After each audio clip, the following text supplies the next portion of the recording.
안녕하세요. 2019년 11월 2학년 전국연합 학력평가 마지막 4부 해설 맡은 곽동입니다. 여러분 반갑습니다. 우리 이제 36번부터 45번까지 저와 함께 아까 후반전이라고 얘기했는데 후반전에서 이제 마지막 추가 시간은 없길 바랍니다만 그 시간까지 우리 끝까지 마지막에 언제 골이 날지 몰라요. 끝까지 보셔야 됩니다. 자, 36번부터 38번까지 문제 세트 보도록 할 텐데요. 윤동주의 흰 그림자 그리고 복효군의 연어의 나이테라는 작품입니다. 이 작품은 여러분들이 윤동주라는 그런 익숙함에 대한 그런 장점도 좀 있었을 거예요. 문제 풀 때예요. 그리고 이제 복효군의 연어의 나이테는 좀 독해하기 그나마 좀 쉬운 작품이었을 거예요. 낯선 작품이지만 그래서 크게 어려움 많이 느끼지 않았을 것이다라는 생각을 합니다. 그리고 문제를 보면은 답을 골라내기가 그렇게 어렵진 않았을 거라고 생각을 하는데요. 여러분이 잘 해석을 했는지 한번 보도록 하겠습니다. 사실 윤동주의 흰 그림자라는 작품은 굉장히 좀 심오한 의미를 담고 있다고 생각을 합니다. 아마 대부분의 학생들이 좀 낯선 작품일 거예요. 윤동주 시인의 작품 중에서는. 자, 보도록 하겠습니다. 황혼이 짙어지는 길 모금에서 하루 종일 시들은 귀 가만히 기울이면 땅거미 옮겨지는 발자취 소리. 발자취 소리를 들을 수 있도록 나는 총명했던가요? 스스로에게 물어보고 있습니다. 한번 쭉 읽어볼게요. 이제 어리석게도 모든 것을 깨달은 다음 깨달았대요. 올해 마음속 깊은 곳에 괴로워하던 수많은 나를 하나 둘 제 고장으로 돌려보내면 마음속에 괴로워하던 나를 돌려보냈습니다. 거리 모퉁이 어둠 속으로 소리 없이 사라지는 흰 그림자. 제목이 나오네요. 흰 그림자. 도대체 이 흰 그림자가 뭘까? 흰 그림자들. 연연히 사랑하던 흰 그림자들. 내가 사랑했던 그림자네요. 그게 이제 어떻게 됐어요? 사라졌어요. 괴로워하던 수많은 나와 함께 흰 그림자도 사라졌어요. 내 모든 것을 돌려보낸 뒤, 다 돌려보냈죠? 허전히 뒷골목을 돌아 황혼처럼 물드는 내 방으로 돌아오면 신념 깊은 의젓한 양처럼, 뭐처럼? 양처럼 하루 종일 시름 없이 풀포기나 뜯자. 자신이 나아가야 할 어떻게 뭐뭐 하자 라고 하고 있어요. 도대체 무슨 말일까? 라고 생각을 해보면 윤동주는 부끄러움의 미학, 자아성찰의 신, 이걸 기억하신다면 크게 어렵지 않을 거고요. 좀 더 심오한 의미까지 한번 생각을 해보겠습니다. 되게 일반적인 해석이죠. 황혼이 짙어지는 길 모금에서 좀 어떤 하강 이미지라든가 소멸 이미지. 사실 이제 고3 올라가는 학생들은 이거 자체를 여러분이 분석하기보다 선택지에 나와 있으면 OX 할 수 있는 정도면 된다. 뭐 알고 계시죠? 그런 길 모금에서 하루 종일 시들은 귀를 가만히 기울이면 땅거미 옮겨지는 발자취 소리가 들리는 것 같나? 이 소리를 들을 수 있도록 나는 총명했었나? 라고 이야기를 합니다. 자신의 총명함에 대해서 의문을 제기하고 있는 거예요. 말 그대로 제발 시는 어렵게 해석하려고 하지 마요. 그럴수록 좀 더 어려워집니다. 지금 이 황혼이 지쳐더니 길 모금에서 갑자기 하루 종일 시들었대요. 귀가 시들었대요. 좀 뭔가 지쳐있나 봐요. 힘든데 귀를 기울이면은 땅거미 옮겨지는 발자취 소리. 이게 내가 들을 수 있도록 내가 총명했었는가? 자신의 총명함에 대해서 물어보고 있어요. 즉 이것도 뭐 하는 겁니까? 성찰하고 있는 거예요. 자신이 총명했는가, 총명하지 않았는가. 그러면 이 황혼이라는 것은요, 하강 소멸의 이미지를 갖기도 하지만 성찰의 시간이기도 한 것이죠. 자, 이제 어리석게도 모든 것을 깨달은 다음. 그러면 아까 성찰을 해서 깨달았어요. 그러면 자기가 어리석다라는 걸 또 그죠? 어리석게도 모든 것을 깨달았어. 어쩌면 자기는 총명하지 않았던 거야. 그럼 역시 뭘 깨달은 거야? 자신의 부끄러움을 깨달은 거겠죠. 나 총명했어? 아니야, 총명하지 못했던 것 같아. 그렇죠? 그걸 깨달은 다음 오래 마음속 깊은 곳에 괴로워하던 수많은 나. 우리 윤동주 시에서 자주 나오죠. 윤동주 시에서 나는 하나가 아닙니다. 그렇죠. 여러의 자아로 막 그죠. 분열이 되죠. 근데 그 중에서 괴로워하던 수많은 나를 돌려보냈어. 그러니까 이것도 분열된 거 맞죠. 지금 나가 있고요. 괴로워하던 수많은 나를 다 돌려보냈습니다. 즉 이것은 고뇌하는 자아를 다 돌려보냈어요. 근데 거리 모퉁이 어둠 속으로 소리 없이 사라진 흰 그림자. 여러분 생각해 보세요. 그림자도 누구 겁니까? 원래 내 거예요. 근데 원래 그림자 무슨 색이에요? 검은색이죠. 어떻게 보면 이 자체로 역설이라고도 이야기할 수 있는데요. 왜 하필이면 하얀색일까요? 그만큼의 어떤 가벼운 느낌이라든가 밝은 느낌을 주는 그림자는 거예요. 그동안 괴로워하던 수많은 나를 보냈는데 이 흰 그림자도 이제 사라지는 거죠. 근데 흰 그림자는 연연히 사랑하던 흰 그림자들입니다. 우리 그동안 윤동주의 시나 삶을 생각해 보면요. 윤동주는 항상 부끄러워하고 힘들어하고 내가 이렇게 살면 안 되는데 나 홀로 침전하면 안 되는데 이렇게 했지만 그러면서도 항상 이상적인 자, 민족을 위해서 희생하는 뭐 희생양, 속죄양 모티프라고도 하죠. 그런 희생적인 모습이라든가 자신이 나아가야 할 바를 이야기한 그런 자아의 모습도 있잖아요. 바로 이 흰 그림자는 그것이 아닐까라고 생각을 해봅니다. 이 윤동주의 어떤 시 전체적인 맥락을 보았을 때, 그러니까 연연이라는 걸 선생님이 사전에 찾아봤더니요, 곱게, 약하게, 뚜렷하게, 애틋하게 여러 가지 뜻이 있더라고요. 그러니까 사랑하던 분이니까 제가 볼 때는 좀 애틋하게가 가장 어울리지 않나라고 생각을 하는데요. 어쨌거나 흰 그림자는요, 내가 애틋하게 사랑하던 흰 그림자였어. 그것이 어떻게 돼? 어둠 속으로 소리 없이 사라지고 있어요. 그랬기 때문에 그 다음에 뭐라고 얘기하는 거예요? 모든 것을 돌려보냈어요. 말하자면 다시 앞으로 가서 이 괴로워하던 수많은 나, 이 흰 그림자, 이 모든 것이 어떻게 됐어요? 그것을 다 돌려보냈습니다. 즉 말하자면 자신의 부끄러운 과거를 다 정리한 거죠. 말하자면 자기가 돌이켜봤어. 가만히 귀를 기울이면 내가 총명했던가? 내가 부끄러워하던 내 모습, 그 이상적인 나를 돌아보던 모습, 이게 다 진짜 총명했나? 아니었던 것 같아. 이제 깨달았더니 어떻게 하는 거예요? 그동안에 내 안에 있던 그 모든 자아들, 이걸 다 돌려보내는 겁니다. 그래서 이 모든 것이라는 것은요, 앞에서 말한 괴로워하던 수많은 나 더하기 흰 그림자, 이걸 모두 포함한 것이겠죠. 허전히 뒷골목을 돌아 황혼처럼 물드는 내 방으로 돌아오면 신념이 깊은 의젓한 양처럼, 말하자면 시름 없습니다. 번민에서 벗어난 거예요. 풀폭이나 뜯자. 내가 그동안 되게 민족을 위해서 지향하는 바도 막 이렇게 있었어요. 그런 흰 그림자가 있었어. 그것마저 다 돌려보냈어. 부끄러워하던 나, 이것도 다 돌려보냈어. 난 이제 신념이 깊은 의젓한 양처럼 내가 할 수 있는 것, 그런 이상적인 거 말고 내가 할 수 있는 것, 어떻게 보면 이게 시창작일 수도 있어요. 민족의 글을 그죠? 계속 유지하면서 그것을 우리나라의 글로 정서를 담아서 표현해놓은 그거라도 하자. 그런 작품이 아닐까라고 생각을 해봅니다. 이게 화자의 지향이죠. 그죠? 자신이 할 수 있는 것을 하자. 번민에서 벗어나서 그동안 괴로워하고 힘들어하고 이상적인 것을 꿈꾸고 이랬던 거 다 버리고 이렇게 하자라고 이야기하는 작품이 윤동주의 흰 그림자라는 작품. 아시겠죠? 자, 그러면 나 작품을 보세요.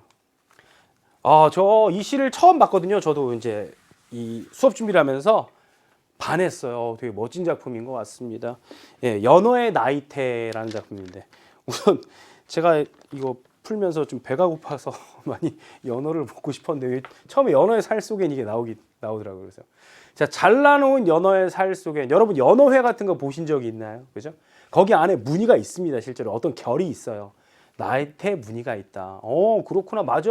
그런 학생들도 있고요. 그런가 보지. 근데 왜 나이테라고 했지? 나이테는 원래 나무에 있는 건데, 연하디 연한 연어의 살결에 나무처럼 단단한 한 시절이 있었다는 뜻이리라. 여기서 이미 여러분 머릿속에 연어와 나무를 이 시적 화자가 연결하고 있구나 라고 생각을 하셔야 됩니다. 그리고 이 문이라는 것은, 나이테 문이라는 것은 단단한 한 시절이 있었다는 것, 말하자면 의지적으로 살아가는 그런 시절이 있었다는 뜻일 거야. 화자의 관점입니다. 그렇게 보는 거예요. 중력을 거부하고 하늘로 솟구치던 나무를 눈바람이 주저앉히려 할 때마다 제 근육에 새겨놓은 굴렁쇠같이 단단한 것이 나무의 나이테이듯이. 여기는 뭐에 대해서 얘기하고 있어요? 나무의 모습을 이야기합니다. 근데 나무의 모습이 어떤지 잘 보세요. 중력을 거부합니다. 자기를 짓누르는 위로부터의 그런 힘을 거부하고요, 아래로 하는 솟구칩니다. 위로, 상승 이미지. 위에서 내리는 하강 이미지를 거부해서 상승하는 그런 나무의 모습이죠. 생명력이 넘치고 힘이 넘칩니다. 활력이 있어요. 눈바람이 주저앉히려 할 때마다, 시련이, 고통이 다가와서 나무를 꺾어버릴까 할 때마다 제 근육에 새겨놓은 굴렁쇠같이 단단한 것이 바로 나무의 나이테다. 그러면 여러분, 이 나이테는 뭡니까? 이 나이테는 이 시련과 고통, 이런 게 다가왔을 때, 고난이 다가왔을 때 그것을 뭐하는, 극복해낸 흔적이에요. 맞죠? 그죠? 그러면 이제 보세요. 나무 얘기했어요. 시련을 극복한 존재야. 의지적인 존재야.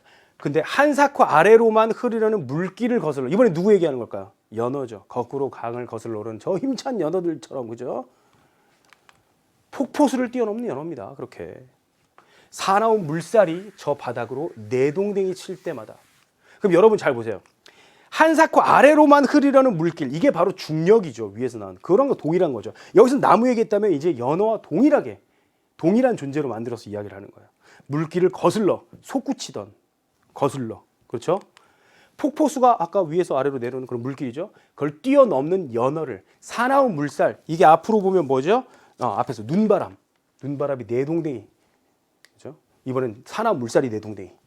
할 때마다 10번이고 20번 솟구쳐. 여린 살 속에 쓰라린 햇살이 나이테로 쌓였으리라. 연어에게 있는 살 속에 있는 그 무늬는요, 나이테입니다. 왜요? 쓰라린 햇살이 나이테로 쌓인 거거든요. 바로 이것을 이겨내는, 위에서 나온 그 나이테, 굴렁쇠 같이 단단한 것이 나무의 나이테이듯이 이것도 그게 나이테야. 극복한 흔적이야 라고 얘기합니다. 켜놓은 원목의 나이테가 제가 맞은 눈바람을 순한 향기로 뿜어내어 놓듯이, 야, 거의 승화 정도의 급이죠. 이 시련을 순한 향기로 뿜어냅니다. 진짜 여러분, 저는 되게 좋아하는데, 나무의 냄새, 나무 그 원목을 딱 잘랐을 때 거기서, 여러분 잘라본 적 없나요? 전 군대에서 이제 잘라본 적이 있어요, 그 나무를. 그러면 자르면은 그 되게 좋은 향기가 어떻게 보면 나요. 진짜 어떤 순한, 제가 좀 이상할 수도 있는데 휘발유 냄새도 좀 좋아하고 오래된 책 냄새도 좀 좋아하는데 어쨌거나 되게 좋은 냄새 나요. 근데 여기서 그 좋은 냄새가 꼭 좋다라고 해서 하는 게 아니라 이 시련을 이겨내고 강한 의지가 되어 있을 때 그 정신적인 향기라고 보셔야 되겠죠. 그 순한 향기, 즉 시련 극복을 통해서 얻은 결실, 그것을 뿜어내어 놓듯이 또 듯이 나왔어. 이번 연어의 살결에서는 강물 냄새가 나는 것이다. 이 강물 냄새도 뭡니까? 그러면 시련 극복을 해내고 얻은 결실을 얘기하는 거겠죠. 죽은 어미 연어의 나이테를 먹은 이런 새끼 연어가 폭포수를 뛰어넘어 몇만 년을 두고 다시 그 강에 회귀하는 것은 다 그 때문이다. 바로 그런 의지가, 그런 결실이 물려진다. 몇만 년을 두고도 이어지는 것이다. 다 그 때문이 아닌 것인가? 라는. 결국 이 시의 주제는 뭘 얘기하는 걸까요? 시련을 극복해가는 그런 존재들의 아름다움을 다룬 작품이라고 볼 수 있겠죠. 되게 멋지지 않습니까? 그러니까 시인의 눈이 대단한 것 같아요. 이 사람이 아마 연어의 그런 진짜 회를 먹고 있었을 수도 있습니다. 근데 그 결을 받겠죠. 야, 이건 마치 나이테 같다. 야, 연어는 정말 강물을 그렇게 올라가는데, 정말 힘차게 거슬러 올라가는데, 생각해보면 나무도 그래. 나무도 끊임없이 자라면서, 그렇죠? 그 햇살을 견디고 비바람을 견디고 자라나면서 나이테를 쌓아가듯이, 그것이 바로 시련을 견뎌내는 그런 존재들이 아닐까. 시인이 딱 발상이 된다는 게 정말 저는 천재들이 아닌가라고 생각을 하는데, 자, 우리는 문제 푸는데 천재가 돼야 돼요. 자, 문제 보겠습니다. 가와 나의 표현상의 공통점으로 가장 적절한 것은 무엇이냐. 근데 이것도 마찬가지로 앞에 선생님이 얘기했는데, 공통점 문제는 원래 가 한 다음에 왔으면 되게 좋습니다. 자, 이거 같은 경우에는 동일한 시행을 반복한다고 했는데, 가를 찾아보니까 흰 그림자들 정도가 반복되긴 했어요. 근데 시행이에요? 아니죠. 그죠? 흰 그림자들 그러면 19 정도죠. 그죠? 시행이 반복되지 않았어요. 나에는 더군다나 또 없습니다. 둘 다. 의문형 어미를 활용하여 시적 의미를 드러내고 있다. 뭐라고? 난 총명했던가요? 있네? 시적 의미 드러내고 있네? 뭐라고 했어요? 그 때문이 아니겠는가? 의문형 어미 활용했네, 둘 다. 사실 선택지를 원래 끊어서 봐야 되는데, 반복하면 운을 당연해요, 이런 거. 사실 반복만 있으면 이건 무조건 맞는 선택지가 돼요. 가, 나에. 어미를 활용해서 솔직히 시에서 시적 의미를 드러내려고 하지 않는 그런 시어는 없습니다. 거의. 그죠? 그리고 색채 활용하면 이미지 구체화해요. 색채어는 흰 그림자 정도 있겠죠. 그죠? 명령형 오조 활용해서 강한 의지. 이건 약간 봐야죠. 진짜 의지인가는 좀 봐야 됩니다. 진짜 명령인가? 그것만 좀 구분하셔야 되는데, 명령형 오조 없죠. 그렇죠? 음성 상징어, 의태어, 의성어 이런 거 없습니다. 그래서 답 2번이구나. 쉽게 갈 수가 있겠습니다. 그죠? 37번 문제. 그러니까 이것도 여러분이 보기를 먼저 봤으면은 작품을 이해하는 데 굉장히 도움이 됩니다. 흰 그림자가 뭘 얘기하냐. 시대 현실에서 고뇌로 지친 화자의 분신인 분열된 자아다. 얘가 자아야. 분열된 자아야. 이는 공존과 애정의 대상인 동시에 아까 애정, 그죠? 좋아하는 사랑하는 존재였잖아요. 동시에 내면의 갈등을 유발하는 대상이기도 해. 화자는 지난날에 자신을 반성하고 이런 분열된 자아를 떠나보냄으로써 갈등을 극복합니다. 다 보냈죠? 시 기억나죠? 여러분이 지금 시를 보고 거기다 이걸 지금 대입하고 있지만 이걸 먼저 봤으면 그렇게 해석이 된다는 이야기잖아요. 그죠? 이로써 번민에서 벗어나 묵묵히 자신의 삶이 뭡니까? 신념이 깊은 의젓한 양처럼 하루 종일 쉼 없이 풀포기나 뜯자 자신의 삶을 지탱해 나가겠다라는 이야기죠. 그럼 한번 봅시다. 하루 종일 시들은 귀, 오래 괴로워하던 것을 통해 시대 현실 속 고뇌로 지친 여기도 있네요. 그죠? 화자의 모습을 확인할 수 있다. 시들은 귀, 뭔가에 지쳐 있고, 그죠? 오래 괴로워하던, 당연히 지쳐 있겠죠. 1번 지우세요. 적절하니까. 자, 수많은 날을 제 고장으로 돌려보낸다는 것을 통해서 분열된 자아를 다 뭐하고 있어요? 수많은 날을 떠나보내고 있습니다. 떠나보내는 화자의 모습을 확인할 수 있다. 딩동댕. 자, 흰 그림자들을 연연히 사랑했다는 것을 통해 자신의 분신에 대한 애정, 사랑했대요. 분신에 대한 애정 맞죠? 흰 그림자가 분신이라고 나와 있죠. 그죠? 분신인 분열된 자. 사랑했다고 나와 있으니까 애정 짐작할 수 있겠죠. 자, 황혼처럼 물드는 내 방으로 돌아오면서 허전함을 느끼는 것을 통해 내면의 갈등을 유발하는 대상과 공존할 수밖에 없는 무슨 얘기야? 내면의 갈등을 유발하는 대상이 말하자면 흰 그림자인데요. 흰 그림자 이런 걸 다 떠나보냄으로써 갈등을 극복해 나가는데 다 떠나보냈는데 공존할 수밖에 없는 화자의 상황이라고요? 다 떠나보냈는데 무슨 얘기입니까? 보기에서 이미 얘기했는데 그리고 작품에서 확인했는데 뭐라고 얘기했는데 내 모든 것을 돌려보낸 뒤라고 이야기를 했는데 보기에도 작품에도 이것이 잘못되었다는 힌트가 들어 있습니다. 4번이 정답이 되겠죠?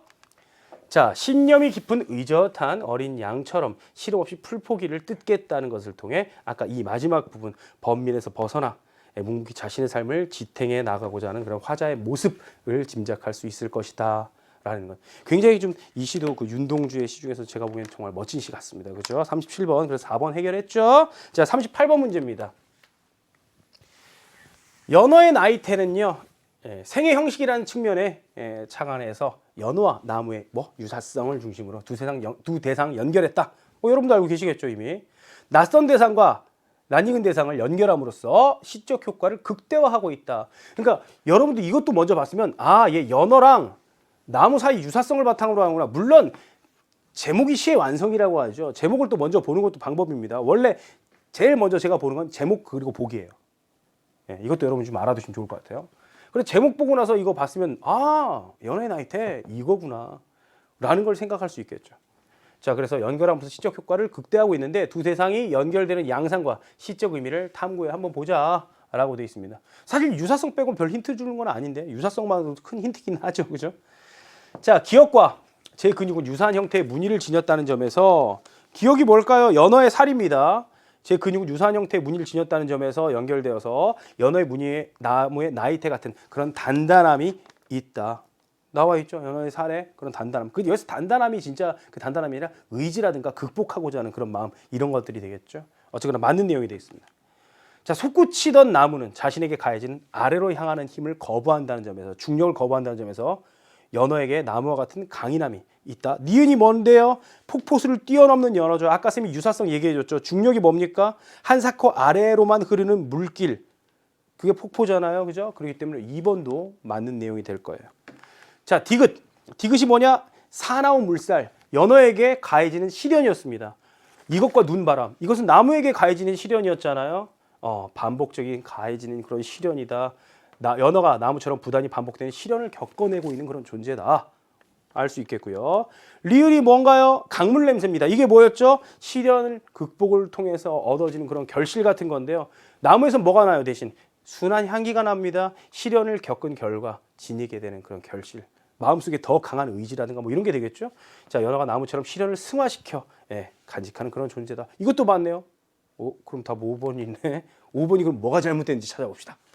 미음과 미음이 뭐죠? 몇만 년을 두고 한 시절은 대상이 자연의 순리를 따르고 있다는 점에 연결되어서 강으로 회귀하는 연어가 나무처럼 생을 마감하는 존재?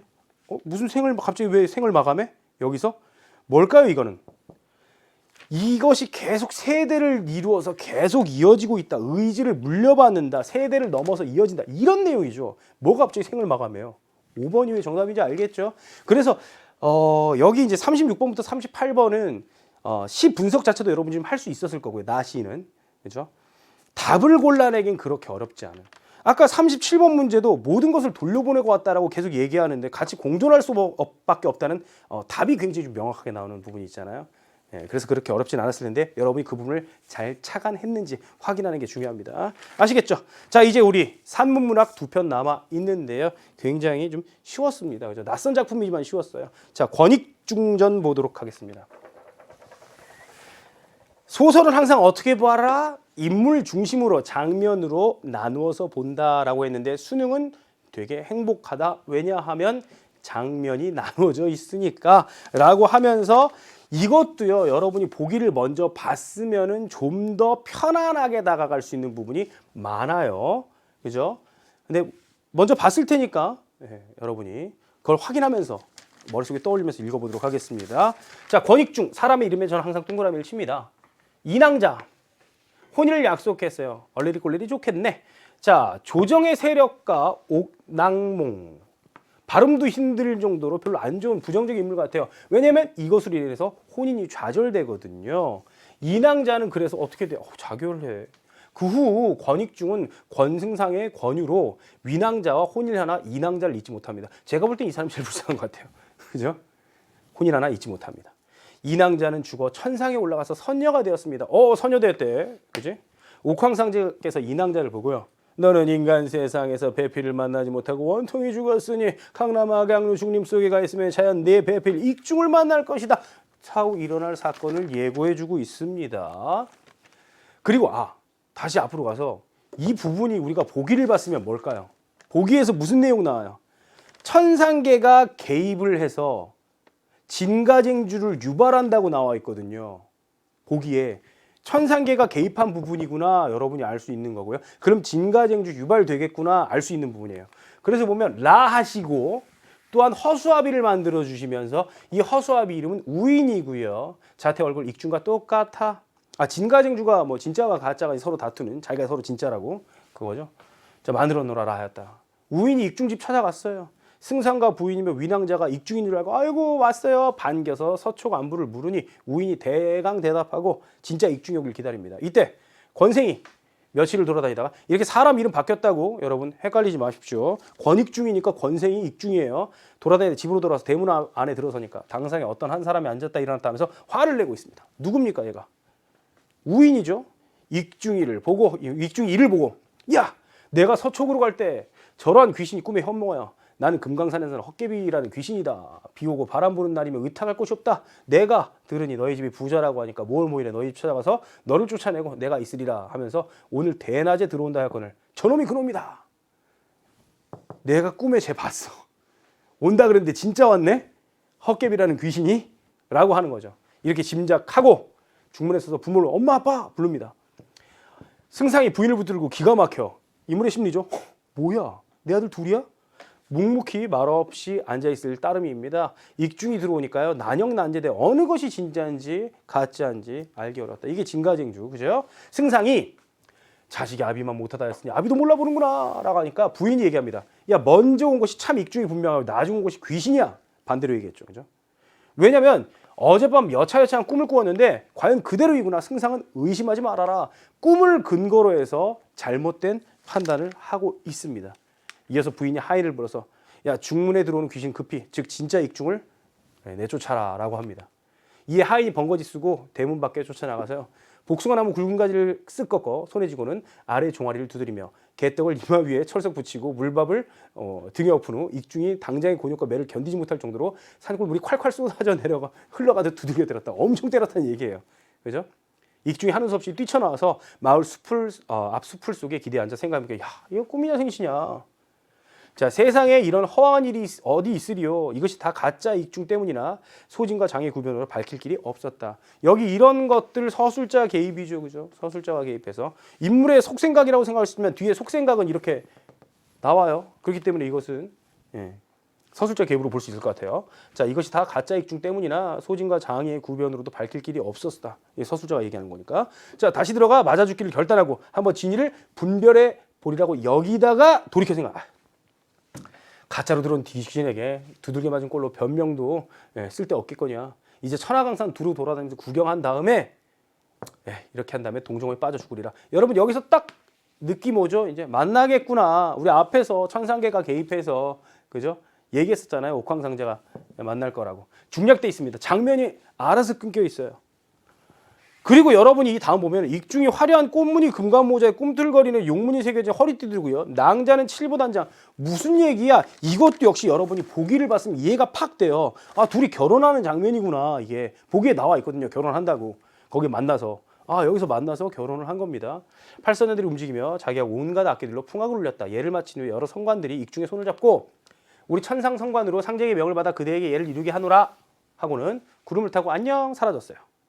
익중이 공중을 향하여 무수히 살해하고 돌아와서 낭자와 함께 하룻밤 동침하니 깊은 밤에 만단정에는 이루 말할 수 없더라. 아유 부끄부끄. 자, 익중이 사랑함을 이기지 못하여 낭자의 목을 훑쳐안고 히히낭낭. 아우 굉장히 행복하게 둘이 사랑을 나누고요. 바람아 불어라 피야 오너라. 우리 둘이 만났으니 만고여한 풀어진다. 둘이 몸을 뭉치다 동정세 떨어지거나 말거나 이런 사랑이 또 있을까? 너와 함께라면 뭐 물에 빠져도 괜찮아. 우리 둘이 만났으니 태산이 평지되고 하의 육지가 되도록 영원히 그지 살아보자라고 얘기하면서 즐거운 시간을 보내는데요. 계명성이 들리자 낭자가 일어나 앉아 촛불을 밝히고 약 3봉지를 주면서 이야기를 합니다. 상제의 명령이 계명성에 들리거든 올라오라 하셨습니다. 야, 상제가 명령했다. 올라와라. 자, 천상 옥황께서 허수아비를 보내서 이 약을 가져다가 한 봉을 대문 안에서 한번 떼어봐라. 그럼 푸른빛 연기가 일어나면서 허수아비가 없어질 것이다. 우인이 없어질 거란 얘기죠. 또 5년 지나서 이곳에 와서 오늘 밤 복중에 때가 찬 아이를, 그러니까 아이죠. 둘 사이에서 태어난 아이를 데려가라. 이것이 다 우리가 전생에 지은 죄악이다.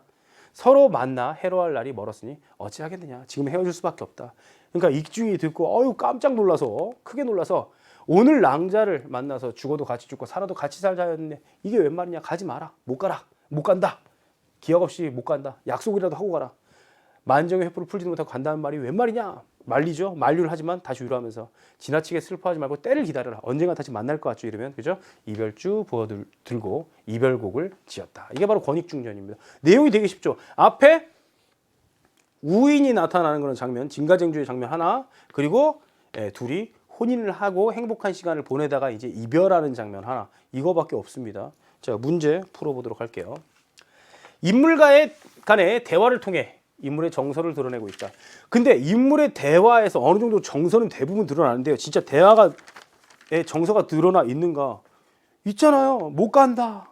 자, 가야 됩니다. 뭐 거기서 대화를 하면서 서로의 사랑과 안타까움과 이런 정서 드러나지 않습니까? 당연히 맞죠. 1번이 정답이죠. 아마 이 문제 틀린 친구들은 별로 없었을 것 같아요. 매력적인 오답도 크게 없거든요. 다른 인물과의 대립을 통해 주인공의 업적을 드러낸다. 여기서 대립되는 것은요, 진가쟁주 그쪽에 좀 대립이 되죠. 근데 주인공이 업적을 세웁니까? 집에서 쫓겨나는데요. 말도 안 되는 이야기가 되겠고요. 그죠? 구체적 시대 상황을 설정해서 어느 시대인지 여러분 알아요? 아, 옛날 좀 이겠거니는 알지만 구체적인 시대 상황 전혀 나오지 않죠. 물론 구체적 시대 상황 있으면요, 이 연결은 됩니다. 연결은 돼요. 그죠? 하지만 없어요. 자, 동시에 일어난 두 사건을 교차하여 사건을 입체적으로 서술하고 있다. 동시에 일어난 사건 교차했습니까? 혹시 결혼하는 사건과 앞에 진가쟁주 이런 게 동시에 일어났어요? 아니죠. 순차적으로 일어나고 있어요. 그래서 4번도 안 되고요. 공간적 배경에 대한 묘사를 통해 앞으로 일어날 사건을 암시한다. 인물들의 말을 통해서 앞으로 일어날 사건을 암시를 하고 있죠. 공간적 배경. 여러분 이 공간이 어떻게 생겼는지 혹시 읽은 다음에 머릿속에 떠오릅니까? 안 떠오르죠. 왜냐? 묘사가 안 돼 있거든요. 안 떠오르는 게 정상입니다. 1번 인물 간의 대화를 통해서 인물의 정서를 드러낸다가 정답이 되겠습니다. 자, 그러면은 40번 문제로 갈게요. 승상은 익중과 우인을 구별하는데 어려움을 겪었다. 자, 여러분이 40번 문제를 풀면서 많이 틀렸다라는 학생들이 좀 있던데요. 일치 문제입니다. 일치 문제. 아마 이것을 틀렸으면은 내용 파악을 잘 못했다. 어떤 매력적 오답이 특별히 있지는 않았을 거예요. 아마 여러분이 제대로 된 내용 파악을 못해서 한순간의 실수 이런 걸로 삐끗했을 가능성이 좀 많습니다. 이걸 틀렸다면. 맨 처음에 승상이 와서 뭐라 그래요? 야, 내 아들 누군지 못 알아보겠다. 어려움을 겪지 않습니까? 그것도 당연히 맞는 내용이에요. 자, 승상 부인은 자신의 꿈을 근거로 아까 읽어가면서 선생님이 설명했죠. 우인을 익중으로 믿고 있습니다. 내가 꿈을 꾸었는데 라고 이야기하면서 뒤에 늦게 들어온 놈이 귀신이야 라고 하면서 우인을 익중으로 믿었습니다. 자, 익중이 집으로 돌아왔을 때 익중은 화를 내는 우인을 보았다. 딱 들어갔을 때 만자 때렸다 화를 내는 모습이 있었다라고 우리 본문에 제시가 되어 있죠. 지우시고요. 익중은 우인의 정체를 밝히는 대신 유람후에 죽기로 결심했다. 여기 나와 있습니다. 뭐라고 나와 있었냐? 우리 본문에.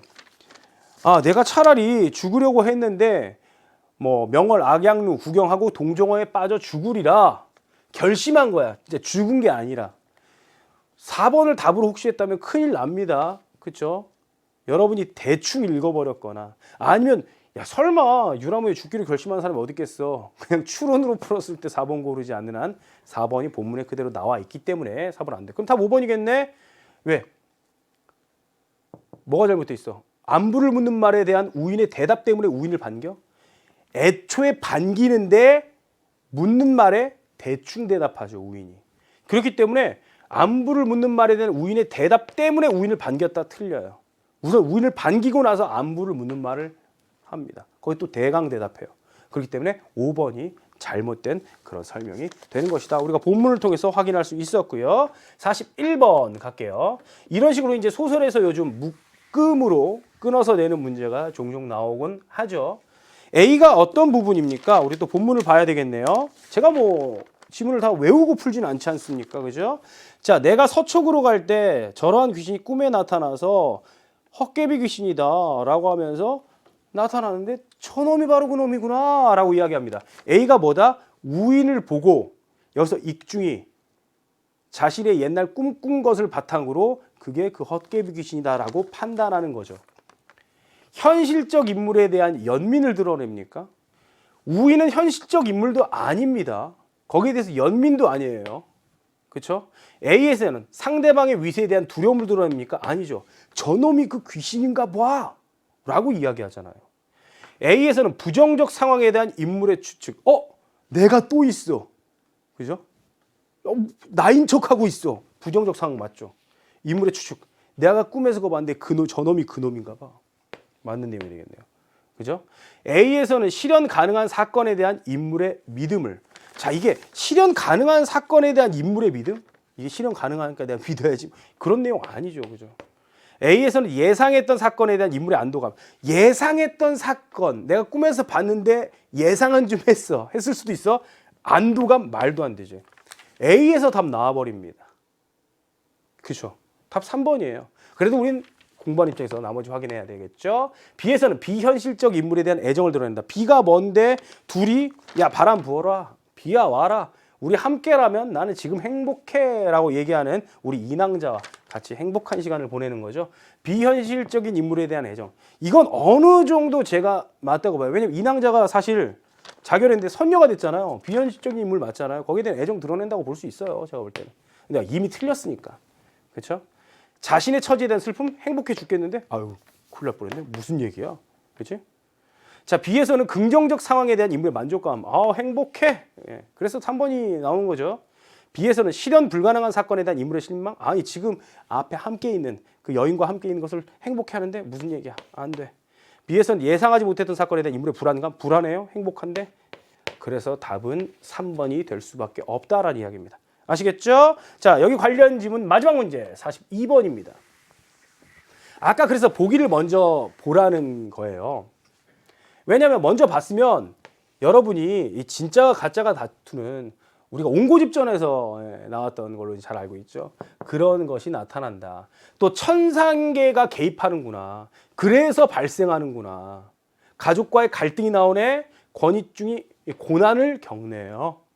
하지만 진가쟁주는 선녀가 된 인왕자와 권익중이 만날 수 있는 계기를 제공해줘. 둘은 또 재회를 하네. 아까 그래서 중략이 끝난 다음에 내용 이어지면서 둘이 다시 만났다라는 것을 여러분이 보기를 읽었으면 쉽게 파악할 수 있다는 것이 그게 힌트라는 거예요. 보기에. 자, 문제 보겠습니다. 선택지. 자, 옥황상제가 자태와 얼굴이 진짜 익중과 똑같은 가짜 익중을 만든 것을 보면 진가쟁주가 천상계의 개입으로 발생한다. 천상계 개입으로 발생한다라고 보기에 아예 대놓고 나와 있는데다고요. 우리가 본문에서 옥황상제가 이렇게 만들었다는 것을 확인했죠? 그럼 1번 지워주시면 될 것 같아요. 자, 하인이 진짜 익중을 당장의 곤욕과 매를 견디지 못할 정도로 때리는 것을 여러분 봤죠? 이걸 보면 진가쟁주가 익중에게 고난을 겪게 한다. 고난 맞잖아요. 그렇게 두드려 맞으면 고난 맞겠죠. 자, 가짜 익중에게 집에 쫓겨난 진짜 익중이 인왕자를 만나서 육례를 치르는 것을 보면 진가쟁주가 이 만남의 계기를 제공하는 익중과 인왕자를 제외하게 한다. 이것도 역시 맞는 내용이 될 것 같습니다. 그죠? 자, 승상의 부인이 가짜 익중을 진짜 익중으로 믿어 진짜 익중을 쫓아내라는 명령을 내리는 걸 보면 진가쟁주가 익중과 가족 간의 갈등, 그렇죠? 예, 실제로 자기 아들을 쫓아내게 되는 그런 갈등을 유발한다는 걸 우리가 확인할 수 있습니다. 자, 인왕자가 가짜 익중을 사라지게 만드는 방법을 진짜 익중에게 알려주지, 그죠? 알려줍니다. 그러면서 5년 후에 우리 가짜 익중과의 만납니다. 오? 5년 후에 누구랑 만난다 그랬죠? 우리 본문에서 딱 찾아보면은 5년 후에 그죠? 때가 찬 아이를 데려가라. 복중에 들어. 아들을 만난다 그랬지. 가짜 익중과의 만남을 예상합니까? 무슨. 왜 틀렸는지 아시죠? 사실 이것도 내용 파악 문제입니다. 어떻게 보면. 그렇죠? 근데 그것이 뭐 진가쟁주가 만남의 계기를 제공한다. 그건 아니겠죠. 그렇죠? 그래서 5번이 정답이 된다라는 겁니다. 자, 그러면 우리 오늘 마지막 작품이 되겠네요. 마지막 작품 뭐죠? 우리 자, 조정래 청산댁이 되겠습니다. 조정래 작가는 여러분이 이제 굉장히 유명한 우리나라의 태백산맥, 아리랑 이런 것으로 알고 있죠, 여러분이. 그 작품으로. 중편 소설입니다. 아마 근데 내용은 그렇게 어렵지 않아서 선생님이 읽으면서 이제 순환이대라든가 이제 그런 작품들이 좀 떠오르긴 했었어요. 쉽게 좀 마무리할 수 있었을 것 같습니다. 그죠? 자, 만드기가 2살 나던 해 9월 남편은 논에서 일을 하다 말고 전쟁터로 끌려 나갔습니다. 이게 사건이죠.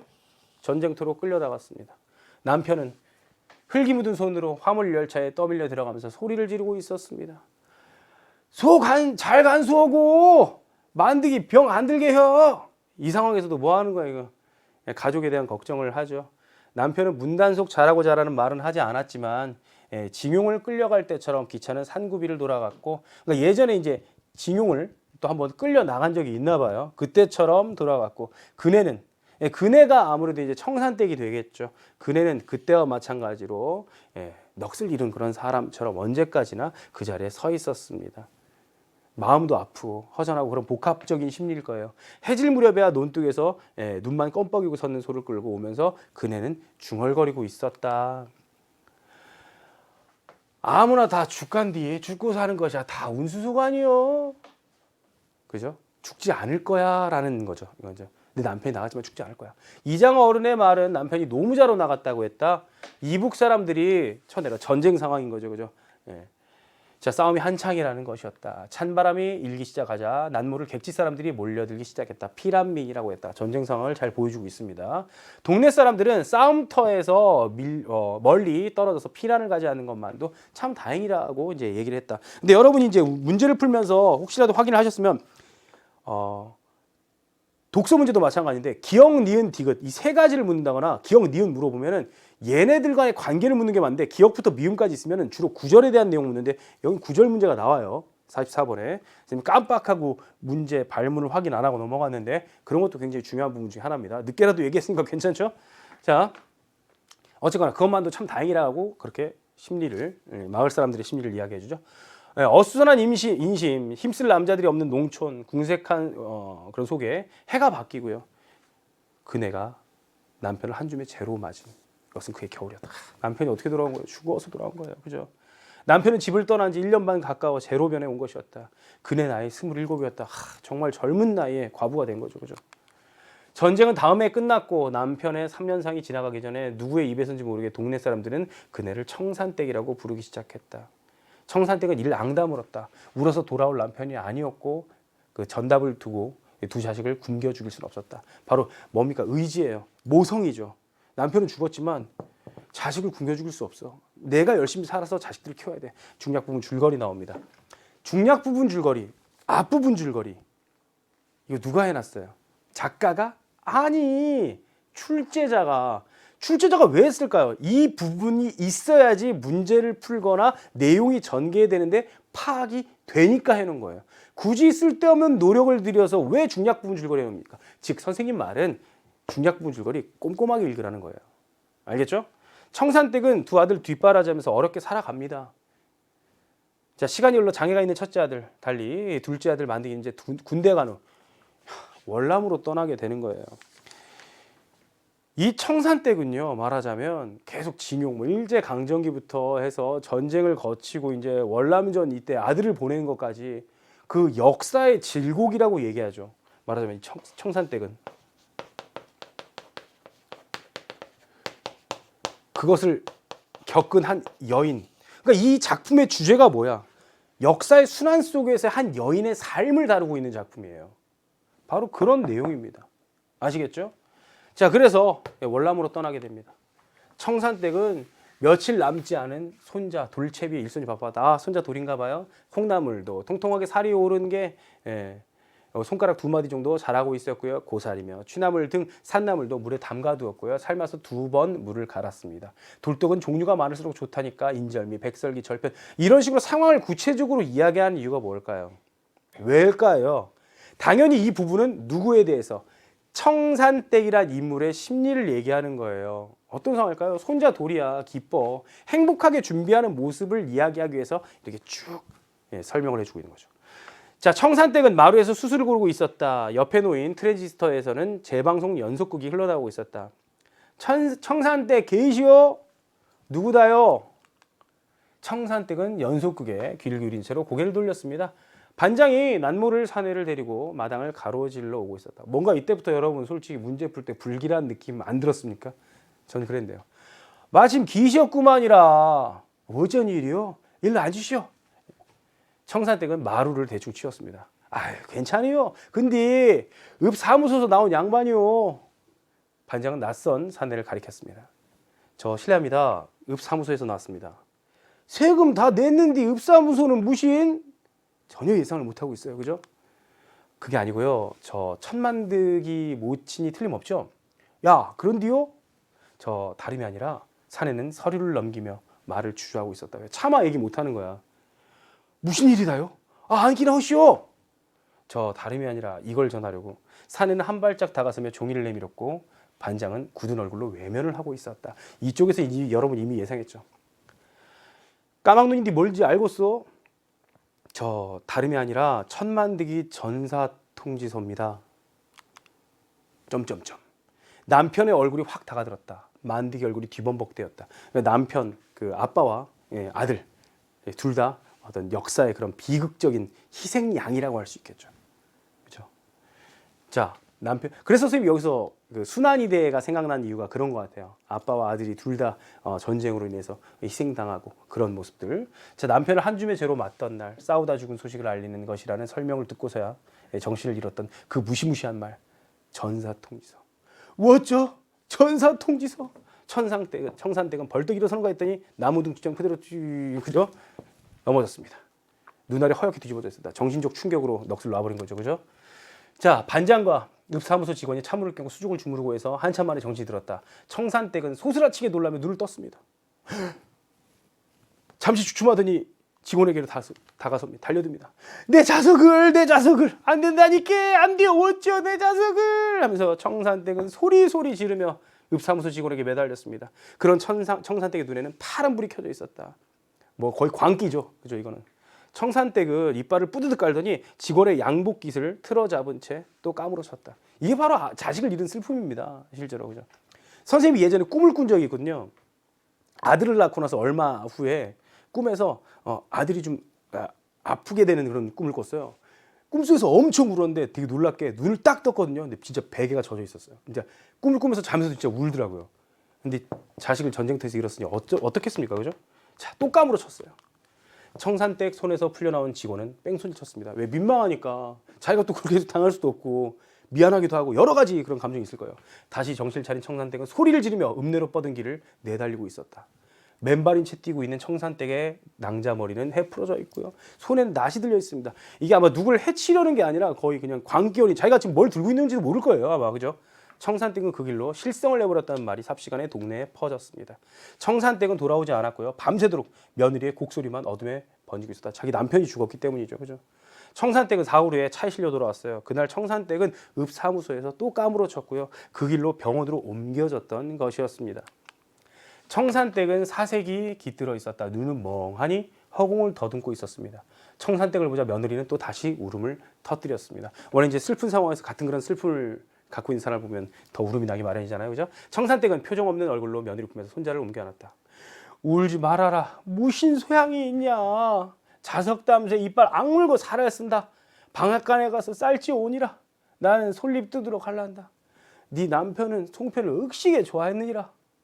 청산댁의 목소리는 착 가라앉아 있었다. 그 다음에 그날 밤 늦도록 청산댁은 송편을 빚었습니다. 손자 돌잔치에 쓰려고 장만했던 쌀로 아들 장례식에 쓸 송편을 온 정성을 다해 빚고 있었다. 정말 이거 비극성 극대화죠. 손자 돌잔치. 아까 그러니까 손자 돌잔치 준비하는 장면을 심혈을 기울여서 이렇게 서술을 한 이유가 이런 비극성이 약간, 그러니까 작가들은 우리보다 훨씬 뛰어난 그런 머리를 갖고 있는 것 같아요. 제가 볼 때는. 우선 우리라고 하지 맙시다. 저보다요. 그죠? 다 계획된 그런 안에서 그 비극성을 강화하기 위해서. 자, 아들 장례 쓸 송편을 정성을 다해서 빚고 있었다. 모레 국군묘지 장례식 올리기 때문에 내일 떠나야 된다고 읍사무소 병원으로 알려왔던 것이다. 전생에 무신 억한 죄를 짓고 나서 요리 복조가리도 없는고 한평생 살기가 요리도 험하고 기구할 수가 있단가. 이 새끼 땀에 죽어불지도 못하고 잠이 든 손자의 볼을 쓰다듬는. 그러니까 이게 바로 모성이고요. 그죠? 이 비극적인 역사의 한 굴레를 살아온 여인들의 삶의 모습을 보여주는 거죠. 그런 청산댁의 두 볼에는 눈물이 골을 파고 흘러내리고 있었다. 그런 슬픔. 그러니까 사실 이걸 단순하게 한 여인이 아니라 아까 말했던 역사적인 그런 관점에서 좀 봐야 될 필요가 있다. 그게 바로 조정래 청산댁이라는 작품입니다. 자, 문제 3, 4, 5 풀고 끝납니다. 자, A의 서술상 특징이라고 되어 있습니다. A 어디냐? 청산댁이 돌 준비하고 있고요. 읍사무소에서 사람이 찾아와서 어이? 나 세금 다 냈는데 무신이라고 얘기하는 부분. 이 부분이 요약적 소술입니까? 요약적 소술. 이게 원래 과거 상황 제시할 때 요약적 소술 잘 쓰여요. 근데 이 부분은 요약적 소술이 아니라 현재 그런 청산댁이 뭐 하고 있는 모습을 잘 보여주고 있는 것이죠. 쭉 얘기했습니다. 요약적 소술 하려면 뭐예요? 돌잔치로 분주했다. 며칠간. 그죠? 며칠간 분주했다. 이런 게 요약적 소술이죠. 예, 안 돼요. 사투리 활용을 통해 선생님이 일부러 심혈을 기울여서 잘 되지도 않는 사투리를 열심히 활용했죠. 사투리 활용하면 사실감 아니면 향토적 그런 정서라든가 이런 거 연결은 되게 자연스럽죠. 맞습니다. 이거. 사투리 썼으면 이건 맞아요. 사실. 그래서 아마 이 문제는 여러분이 좀 쉽게 풀었을 거예요. 자, 인물 간의 대화를 통해 인물의 성격 변화. 인물과의 대화를 통해 이거는 맞는 내용인데 성격 변화는 아니죠. 그렇죠? 자, 회사 아니면 인물 간의 대화를 통해 뒤에 이런 것은 뭐 다른 내용이 나왔다. 그러니까 말하자면 2번은 이게 되면은 뒤에가 자연스럽게 맞게 되는 그런 선택지인데 이거는 둘 다 판단을 해야 된다는 그런 이야기죠. 그죠? 회상의 기법을 통해서 갈등 해소의 실마리를 제시하고 있다. 이것도 역시 뭐 안 되겠습니다. 회상의 기법 사용. 인물의 반복적인 행위를 제시하여 제가 볼 때 이거는 좀 어느 정도 맞아요. 청산댁이 계속 까무러치고 쓰러지는 행위는 제시가 되어 있잖아요. 근데 긴박한 분위기가 아니라 안타까운 분위기죠. 뭔가 사건이 벌어질 거 이미 벌어졌어 사건은. 그렇죠? 청산댁의 그런 안타까움이나 슬픔 이런 걸 그죠? 분노 이런 걸 좀 표현하고 있는 거죠. 그래서 안 되고요. 그래서 정답 확실하게 2번 가장 적절한 겁니다. 그래서 2번이 된다. 자, 기억부터 미음에 대한 그런 문제입니다. 기억을 볼까요? 왔다 갔다 하면서 풀어야 되네 이런 거 그제? 그래서 사실 이거 나올 때마다 풀어도 돼요. 여러분이 알아서 선택할 바인데 혹시 연습을 했을 때 나올 때마다 풀 수 있다면 시간 줄이는데 굉장히 효과적입니다. 그러니까 여러분이 문제를 딱 봤을 때 기억 미음에 대한 이해라고 약간 포괄적인 문제고 기억 미음 되어 있으면은 그 부분을 왔다 갔다 해야지 그런 생각을 좀 하시면 괜찮아요. 자, 기억이 뭐냐? 자, 남편은 흙이 묻은 그런 손으로 화물열차에 떠밀려 들어가며 소리를 지르고 있었다. 뭐라고? 만드기 병 안 들게 해야 그 부분 그죠? 가족을 떠날 수밖에 없는 상황에서도 가족에 대한 청산댁 남편의 그런 걱정, 그런 모습을 볼 수 있다. 맞는 내용이 되니까 답이 안 되죠, 그죠? 자, 니은이 뭡니까? 자, 동네 사람들 싸움터에서 멀리 떨어져 피란을 가지 않는 것만도 참 다행이다라고 생각을 했다. 자, 전쟁이 끝나자 객지에서 몰려든 피란민에 대한 동네 사람들의 반감? 아니, 뭐라고 얘기했어? 야, 우리 참 전쟁터에서 멀어서 다행이라고 생각하고 있지. 피란민, 아, 쟤네들 왜 우리 동네로 왔어? 이런 내용 안 나오잖아요. 그죠? 2번이 쉽게 정답으로 선택이 될 수 있겠네요. 그죠? 자, 그리고 만드기에 디귿 전사통지서 사내는 서류를 넘겨주며 말을 주저하고 있었다. 전사통지서를 청산댁에게 전하려는 낯선 사내의 망설이는 태도 맞죠? 아예 주저하고 있었다를 망설인다 정도로 바꾼 겁니다. 전혀 문제가 될 게 없어요. 자, 리을 보시면은 리을은 문제 있는데 옆에 있네. 청산댁은 벌떡 일어서는가 했더니 또 넘어져 버립니다. 예상치 못한 만드기의 전사 소식을 들은 정신적 충격, 청산댁의 충격을 보여주고 있다. 역시 맞는 내용이 되겠고요. 자, 청산댁의 목소리는 착 가라앉아 있었습니다. 울고 있는 며느리에게 조언을 하는 차분한 태도 뭡니까? 울지 말아라. 무슨 소용이냐. 자석담새. 이빨 악물고 살아서 쓴다. 의지를 갖고 살아야 한다라는 거. 사실 여기서 남편이 죽었을 때 앞에서 뭐가 나와 있었죠? 청산댁은 이를 앙다물었다. 자신도 그걸 겪어봤거든요. 의지를 가지고 자식을 키웠거든요. 그죠? 그런 모습을 제시해주고 있다. 그래서 2번 이 정답으로 되는 걸 알 수 있겠죠? 자, 오늘의 마지막 문제가 되겠습니다. 45번. 보기가 나와 있어요. 그러니까 이것도 보기를 먼저 봤으면 여러분이 굉장히 편안하게 좀 갈 수 있는 그런 부분이죠. 이 작품에는 역사적 질곡이 빚어낸 민족의 희생, 이게 드러나 있습니다. 특히 반복되는 순환을 겪는 여성 개인의 한이 부각된다. 말하자면 역사적 질곡이 빚어낸 민족, 그중 여성 개인의 한, 여성의 한 여성의 한, 이렇게 하면은 주제가 되는 거예요. 아시겠죠? 이게 부각된다. 자식에 대한 사랑과 자손을 지키려는 의지로 발현된 개인의 그런 강인한 모성, 우리가 확인했죠? 시대의 아픔에 대한 치유와 극복의 가능성을 그렇게 보여준다는 점에서 사회적 의미를 지니게 된다. 엄마한테 잘해야 돼요. 그죠? 그런 강인한 모성. 자, 1번. 자, 청산댁의 남편이 징용을 끌려갈 때처럼 전쟁터로 끌려갔다는 것에서 역사적 질곡이 빚어낸 민족의 희생. 징용을 끌려갈 때처럼 전쟁터로 끌려갔다. 역사적인 그런 비극, 질곡이 빚어낸 희생. 맞죠? 그죠? 1번 지워주시면 되겠고요. 청산댁이 전사통지서 때문에 남편의 얼굴과 만드기 얼굴이 뒤범벅되는 느낌을 경험한 것에서 여성의 반복되는 순환. 누구? 남편도 죽고 심지어 누구까지? 만드기, 나 아들까지 죽게 되는 그런 역사의, 그중에 여성의 반복되는 순환. 역시 지워주세요. 청산댁이 다시 정신을 차린 후 손에 낫을 들고 맨발인 채 뛰었다는 것에서 시대의 아픔을 겪은 사회를 치유하려는 개인의 의지, 이 낫으로 모두 치유할 거야. 무슨 얘기야? 말도 안 되지. 이건 뭡니까? 청산댁의 가슴의 고통, 분노 표출, 이런 게 되겠죠. 3번이 정답이 되겠네요. 3번 정답. 나머지도 확인해 보시면 청산댁이 며느리에게 울지 말고 자석담새 이빨 악물고 살아야 한다라고 말하는 것에서 자손을 지키려는 여인의 강인한 모성을 짐작할 수 있다. 맞죠? 자, 마지막으로 자, 청산댁이 손자 돌잔치에 쓰려고 장만했던 쌀로 아들 장례식에 쓸 송편을 온 정성을 다해 빚었다는 것에서 자식에 대한 어머니의 사랑을 짐작할 수 있다. 그렇죠? 예, 마지막까지 자식에 대한 사랑, 여기까지 확인이 됐습니다. 여러분, 항상 선생님 이제 필적 확인란을 바탕으로 마무리를 하는데 이번 필적 확인란 뭐였죠? 가장 아름다운 열매를 위한 시간입니다. 우리 지금까지도 그 아름다운 열매를 위한 시간이었는데 앞으로 더 그런 시간을 만들어 가야 해요. 그리고 우리 마지막 쪽에 배웠던 현대시 중에 뭐가 있었죠? 연어의 나이테가 있었습니다. 여러분이 가장 아름다운 열매를 만들어가는 그런 시간, 그 만드는 시간, 그것을 위한 시간을 갖는다면 그 연어의 나이테처럼 실력이라는 것이 여러분의 그 근육에, 여러분의 마음에 그 나이테가 새겨지지 않을까라고 생각을 합니다. 저와 함께 2학년 학력평가 달리느라 고생 많이 하셨는데요. 쌤이 말씀드렸었죠. 우리 이거 과정이다. 결과 아니다. 라고 얘기했었고요. 또 뭐라고 했어요? 지금 우리 2학년 마지막 학력평가가 아니라 3학년 전 학력평가가 끝난 셈이라고 생각을 하셔야 됩니다. 여러분에게 부담만 주는 것 같아서 미안하긴 한데 저는 가끔 이제 고3 되는 학생들한테 이런 얘기를 해봅니다. 지금 이제 1학년 들어오는 신입생들 생각해봐라. 그 앞으로 3년간 더 겪어야 된다. 여러분은 이제 마무리해가는 단계, 이제 점점 이제 자신의 빛을 발하고 그 열매를 맺어가는 단계라고 생각하시고요. 어렵다, 힘들다 이거보다 좀만 더 힘내자. 이제 거의 다 끝나간다.